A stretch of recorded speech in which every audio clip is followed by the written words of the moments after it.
we're looking at word problem episode K.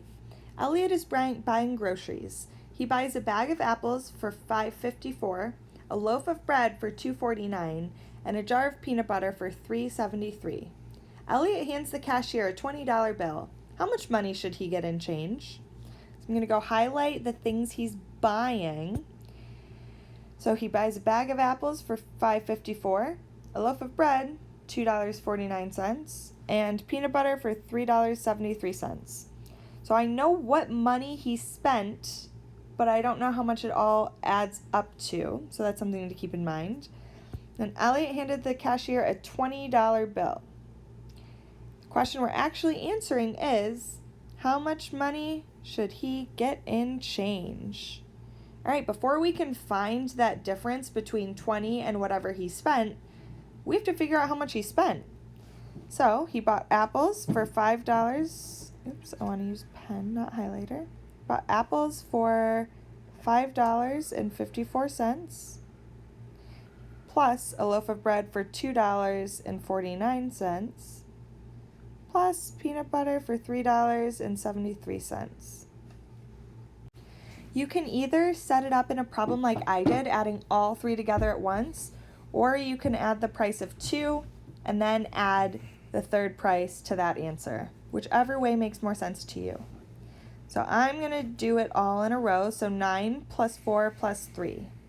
So I know 9 plus 4 is 13, plus 3 is 16. So 6 there, and the 1 goes up. 5 plus 4 plus 7 plus 1. So I know 5 plus 4 is 9, plus 1 is 10, plus 7 is 17. So the 7 stays in there, and the 10 has to go up into the next place value. Drop the decimal. 5 plus 1 is 6, plus 2 is 8, plus 3 is 11. So I know that Elliot spent $11.76. Am I done solving my problem now?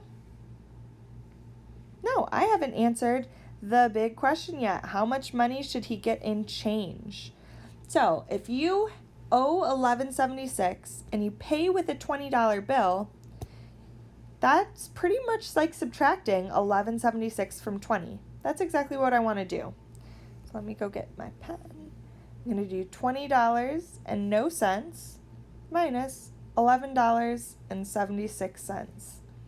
So I know I'm going to be doing a lot of borrowing on this one, because when I go to do 0 minus 6 cents, I can't borrow from the 10 cent place. I can't borrow from the ones place. I have to borrow all the way from the tens place down to the 1 cent place. All right, so I'm going to start by doing all that carrying. So 2 tens turn into 1 10 and 10 ones, which turns into 9 ones and 10 dimes, which turns into 9 dimes and 10 pennies. 10 pennies minus 6 pennies is 4 pennies. 9 dimes minus 7 dimes is 2 dimes. The decimal does not move places. 9 $1 bills minus 1 is 8 $1 bills. And then 110 minus 110 equals 0. So after spending $11.76, Elliot will get back $8.24. Hopefully that makes sense. If not, please send me a message or give me a call.